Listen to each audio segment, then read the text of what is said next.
Oh.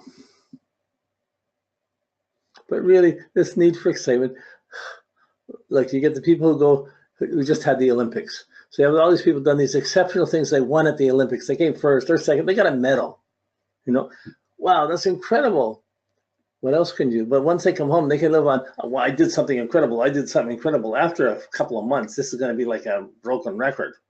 You're just hearing it again and again and again. Nobody wants to know anymore. Okay, you're there. And that's the only thing they become known for. So what's their job? Because, well, I get a job where, because I was known for that, I can get some advertising and it'll pull people in. But really, the challenge is what's next? Next Olympics? What happens when you're 30? You can't keep going next Olympics. What next?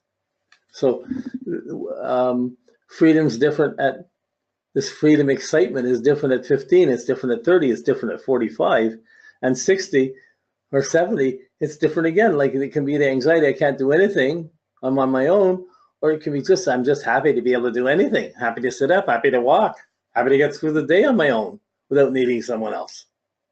It can like it changes at different ages, but you have the predisposition to this excitement wherever Uranus is.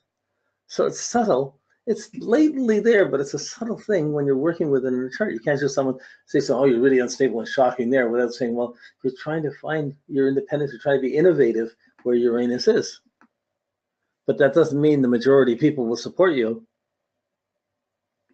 So the credibility will be based on how well you've worked to get your innovativeness done to accomplish it. Whereas if you just go for the sudden shock, it flares up like a fire going up a mountain and it's gone. Don't see it anymore. So it's real work to be able to maintain a unique position in life. It's hard to maintain it in the world around you because you become like the prima donna, you're doing your own thing, you're not working with everyone else. And it's hard to do it within yourself. It takes work to maintain that. And one thing you're sure of in life, everything's going to change. So as soon as you set up a structure, sooner or later it's going to change. Uranus is trying to encourage those changes. So when it's an angular house, the houses of being, these are the dynamic houses where you're trying to be yourself, your own identity, you're trying to be established a career, you got respect, honor, you can accomplish things, you're trying to be married or be related, you're trying to be secure at home. What's Uranus going to do when it's in one of these houses? First, it's going to take up the quadrant it's in. But if Uranus is in the first house of your trying to be yourself or be your own identity, and Uranus is there, it's not going to conservative factor. It may make you a worried person where you're afraid of being yourself. But really, it's more, or worried about being yourself. But really, it's me. You're not going to be stable in your identity, and you're trying to find a way of being uniquely you. And when you find it, you're going to be really excited. And this is what you're doing. Different. You can't just follow everyone else around it. You have to find that difference to project it out yourself, to be it yourself. Okay, and so trying to fit in where you're not allowed to be yourself, or that those places will really rub you the wrong way, and you're going to try and be shocking. But it's about your identity. So like you could. It's almost mischievous Uranus, but it's explorative, it's inventive, it's revolutionary. So with Uranus in the first house, you're having to be revolutionary whether you want to or not. How well are you going to be that? When no one else is supporting it, how well are you going to do? Well, remember when I was 13, it was 1959, they were having in England all the ban the bomb things. It's really half of Pluto and Uranus were coming to both in Virgo then, but at the time I just identified to it. I had to go join the group and get the button and have the ban the bomb button and stuff. And this was like before it was 3 people that were starting the group, and they were really these derelicts from downtown Montreal. I wasn't allowed to go to the city, but I went anyways. But that was a time factor. But you're driven in a personal way to you're your own person when Uranus is in your first house. And you have to be that. And if you're in a relationship where that's put down, it's not going to be a healthy relationship. So you're trying to be different, and the focus goes that way. So you were going to look for, if someone wants excitement, you expect someone to align with you because you're so different, because you're exciting, because you got something special. Whoa. When Uranus is up in the 10th house, about status, career, off the top, you think, well, that's unstable career or exciting career or independent career, like doing something different. I've worked at astrology all my life, even though I went to school for chemistry and math. When the family split up, I left, I let go. I ended up traveling, but I ended up working for myself once I found astrology. Then I studied more for the next 10 years, for the next 30 years than I ever did in school. Something changed. But I could be at the same bank for 30 years. If I went to ask for a loan, they say, you do what? Okay, so it's shocking. So one time I had to get a loan. This is an 8th house thing, but one time I went out, had to go to the bank to get a loan, to get a mortgage, second marriage. I go in, I'm going to talk to him, and I'm expecting to get rejected, but I go in and the financial person isn't there. They're on their holidays. So they came and said, well, sorry, the manager isn't here, but you have to deal with the substitute for the summer. And I said, okay. Well, my shock was that the substitute was one of my students. So what you do wasn't an issue. I got the mortgage, but it was just a sudden, unexpected thing I never even knew about. But it happened through the career, through status, to trying to get things. It was what was normally a disruptive thing. At this point, well, you got it for sure. You got this. Like I suddenly got supported for being in the position that I was in. So, but all my life, it's trying to be different, trying to be exceptional, and often being put down for it. So on the grade one, when I was in grade 1, I was on the grade 11 gym team, and we toured around. But it was that teacher wasn't allowed to stay to stay and teach. You only allowed to stay 2 years in a place in Canada. You'd escaped from the Iron Curtain from Russia. People were so paranoid then they wouldn't let them be stable because they might know too much about the country and spy it back. So anyways, so I had the great teacher that broke me through, but I didn't have him consistently, so it stopped from being able to go towards the Olympics or other things, but it's still not for my confidence. But I expected things happen here. Like I'm doing TV shows, I had lots of special events that happened from my career, Uranus up in the 10th, and I'm trying to be independent that way, and something comes up, sure, I'll take that. And I'm pushing to get those things done, but it's not that I can rely on them being there all the time. It's always changing. So it's unstable in one way, innovative in another. Worked well for being the astrologer. But there are people who are very social, functional people that know astrology and they have much more psychological insight. Mine, even though it's up in the 10th house, my insight's more geared to more subject to how people are in the situation they're in. But you're trying to be different with work. You're not looking for the stable conservative job, which means you're going to have to get special training or special skills to be able to do that, or you're going to drift around for a while till something comes up.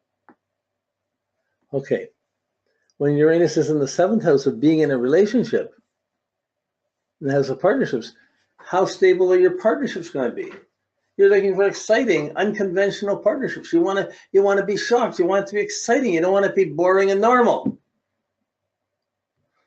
Okay, so often you get a relationship that's shocking, but you never know if it's going to stay or not going to stay. You attract someone that's shocking, but they're not always there.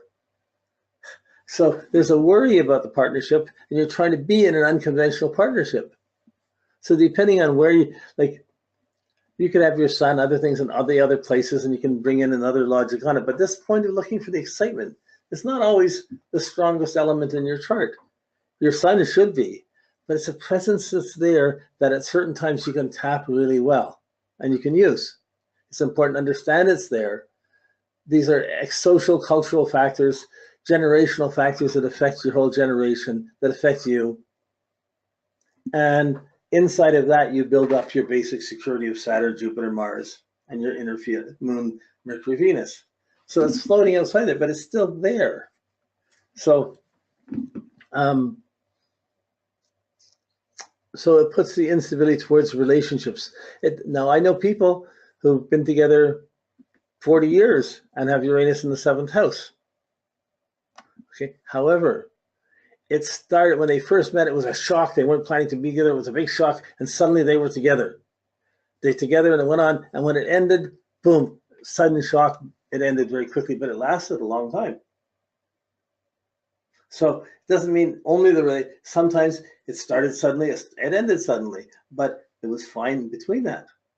But for other people, it can be unstable also. You have to observe to see how it's working for someone, but you're seeing from the chart the tendency to have an exciting relationship. So by the 100th time the husband comes home, he says, "Hi, honey, I'm here. Let's go to bed." And you get the same routine. It's not exciting anymore. How long can you fake it? More, you have to be interactive to encourage the excitement. Okay, so it's okay. When Uranus is down in the 4th house, in your security place, I want to feel secure. I want to have a home. Uranus is not comfortable in the 4th house because you're trying to be secure, and that darn Uranus is there, and you're never going to actually feel secure at home. Unless you live in a studio or a loft, or you're living off the grid, or you're trying to do something different with where you live. But usually that means that I want to have my own place. I want to have some freedom. I don't want to be hemmed in. I got to have some space for myself. I need some freedom there, but that freedom is going against, that excitement is going against the security. So it could be someone who's always innovating or fixing in their house. There's someone in I think it was in Markham or Mississauga, where they decided to build a tree house for their kid in their backyard. Well, they got the tree there. They built this tree house that's this huge barn, like a Noah's Ark. That's a huge boat with platforms on it and everything. It looked incredible. Anyone could live in there. However, it was right on the side of the side of their house, the side of their lot, and it was looking down into the neighbor's yard. So it was a beautiful thing. People thought it was really great, but the neighbors didn't want to be spied on that much. They lost a lot of their freedom. So they had to go through the rules and laws, and finally, after many different meetings, they made a compromise for a number of years to let it be there if they just block off a certain area, and then they were forced to take it down.